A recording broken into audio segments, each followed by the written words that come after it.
നമസ്കാരം. ആലപ്പുഴ കളർകോട് കാർ അപകടത്തിൽ പരിക്കേറ്റ് ചികിത്സയിൽ തുടരുന്ന മെഡിക്കൽ വിദ്യാർത്ഥികളുടെ ആരോഗ്യനിലയിൽ പുരോഗതി. വെന്റിലേറ്ററിൽ ഉണ്ടായിരുന്ന 2 പേരെ വെന്റിലേറ്ററിൽ നിന്നും മാറ്റിയെന്നാണ് മെഡിക്കൽ റിപ്പോർട്ട്. ആനന്ദ് മനു, ഗൗരി ശങ്കർ, മുഹസിൻ കൃഷ്ണദേവ് എന്നിവരുടെ ആരോഗ്യനിലയാണ് മെച്ചപ്പെട്ടത്. പരിക്കേറ്റ് ചികിത്സയിൽ കഴിയുന്ന 5 പേരിൽ ഒരാളുടെ നില തൃപ്തികരമാണ്. നേരത്തെ ആൽവിൻ എന്ന വിദ്യാർത്ഥിയെ തുടർ ചികിത്സയ്ക്കായി എറണാകുളത്തെ സ്വകാര്യ ആശുപത്രിയിലേക്ക് മാറ്റിയിരുന്നു. തിങ്കളാഴ്ച രാത്രിയാണ് കാറും KSRTC ബസ്സും കൂട്ടിയിടിച്ചുണ്ടായ അപകടത്തിൽ ആലപ്പുഴ മെഡിക്കൽ കോളേജിലെ MBBS വിദ്യാർത്ഥികൾ മരിച്ചത്. ലക്ഷദ്വീപ് സ്വദേശി മുഹമ്മദ് ഇബ്രാഹിം, പാലക്കാട് സ്വദേശി ശ്രീദേവ്, കണ്ണൂർ മാട്ടൂർ സ്വദേശി മുഹമ്മദ് അബ്ദുൽ ജബ്ബാർ, ആയുഷ് രാജ്, ദേവാനന്ദ് എന്നിവരാണ് അപകടത്തിൽ മരിച്ചത്. അതിനിടെ മരിച്ച ദേവാനന്ദിന്റെ സംസ്കാരം കോട്ടയം പാല മറ്റക്കരയിലെ തറവാട് വീട്ടിൽ നടന്നു. അച്ഛന്റെ തറവാട്ട് വീട്ടിലായിരുന്നു ചടങ്ങുകൾ. ഉച്ചയോടുകൂടിയാണ് സംസ്കാര ചടങ്ങുകൾ തുടങ്ങിയത്. നിരവധി ആളുകളാണ് ചടങ്ങിനെത്തിയത്. കോളേജിലുള്ള നിരവധി സഹപാഠികളും അന്തിമോപചാരം അർപ്പിക്കാൻ എത്തിയിരുന്നു. ദേവാനന്ദ് മലപ്പുറത്തായിരുന്നു പഠിച്ചതും വളർന്നതുമെല്ലാം. എങ്കിലും ഈ നാട്ടിലുള്ളവരുമായും ദേവാനന്ദ് അടുപ്പം പുലർത്തിയിരുന്നു. ക്രിസ്മസ് അവധിക്ക് നാട്ടിലേക്ക് വരുമെന്ന് മുത്തച്ഛനോടും മുത്തശ്ശിയോടും പറഞ്ഞിരുന്നു. അവർക്ക് മുന്നിലേക്ക് ചേതനയേറ്റ ശരീരവുമായാണ് ഒടുവിൽ ദേവാനന്ദ് എത്തിയത്. ഇന്നലെ 3 പേരുടെയും ഇന്ന് 2 പേരുടെയും സംസ്കാര ചടങ്ങുകൾ നടന്നു.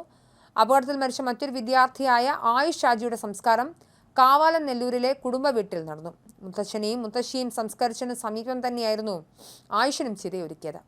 അച്ഛൻ്റെയും അമ്മയുടെയും സഹോദരിയുടെയും കണ്ണീർ കണ്ടു നിൽക്കാൻ കഴിയുന്നതായിരുന്നില്ല. ആശ്വസിപ്പിക്കാൻ എത്തിയവർ വാക്കുകളില്ലാതെ തൊണ്ടയിടറി നിന്നു. വണ്ടാനം മെഡിക്കൽ കോളേജിൽ നിന്നുള്ള ആയുഷിന്റെ കൂട്ടുകാരും അധ്യാപകരും അന്ത്യാഞ്ജലി അർപ്പിക്കാനെത്തി. ബന്ധുക്കളും നാട്ടുകാരും ജനപ്രതിനിധികളും ഉൾപ്പെടെ 100 കണക്കിന് ആളുകൾ സംസ്കാര ചടങ്ങിനുമെത്തി. തിങ്കളാഴ്ച രാത്രിയാണ് കേരളത്തെ നടുക്കിക്കൊണ്ട് ആലപ്പുഴ കളർകോട് MBBS വിദ്യാർത്ഥികൾ സഞ്ചരിച്ച കാർ അപകടത്തിൽപ്പെട്ടതും അപകടത്തിൽ 5 പേർ മരിച്ചതും. അപകടത്തിൽ പരിക്കേറ്റവരിൽ 2 പേരുടെ ആരോഗ്യനിലയിൽ മാറ്റമുണ്ടെന്നാണ് ഏറ്റവും പുതിയ വിവരം. ഗുരുതരാവസ്ഥയിൽ ചികിത്സയിൽ കഴിഞ്ഞിരുന്ന എടത്വ സ്വദേശി ആൽവിൻ ജോർജിനെ എറണാകുളത്തെ സ്വകാര്യ ആശുപത്രിയിലേക്ക് മാറ്റിയിട്ടുണ്ട്.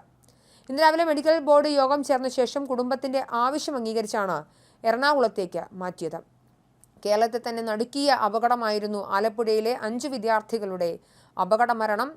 അതിവേഗത്തിലാണ് കാർ ഓടിച്ചിരുന്നതെന്നും കാറിന് 10 വർഷത്തിന് മുകളിൽ പഴക്കമുണ്ട് എന്നതും മാത്രമല്ല പ്രതികൂല കാലാവസ്ഥയായിരുന്നു എന്നതും അപകടമുണ്ടാക്കിയെന്ന് MVDയുടെ റിപ്പോർട്ടും ഇന്നലെ പുറത്തു വന്നിരുന്നു. മാത്രമല്ല വാഹനം ഓടിച്ചിരുന്ന വിദ്യാർത്ഥിക്ക് 5 മാസം മുൻപ് മാത്രമാണ് ഡ്രൈവിംഗ് ലൈസൻസ് ലഭിച്ചതെന്നും ഡ്രൈവിംഗിലെ പരിചയക്കുറവാണ് മറ്റൊരു പ്രധാന കാരണമായി MVD റിപ്പോർട്ടിൽ ചൂണ്ടിക്കാണിച്ചത്. പ്രതികൂലമായ കാലാവസ്ഥയായിരുന്നു കഴിഞ്ഞ കുറേ ദിവസങ്ങളായി കേരളത്തിൽ, പ്രത്യേകിച്ച് മധ്യ തിരുവിതാംകൂർ ഭാഗത്ത്. അതിഭീകരമായ മഴയ സമയത്ത് സിനിമ കാണാനായി MBBS വിദ്യാർത്ഥികൾ പോയത്. ടവേര കാറിലാണ് പോയത്. 11 പേരാണ് കാറിൽ ഉണ്ടായിരുന്നത്.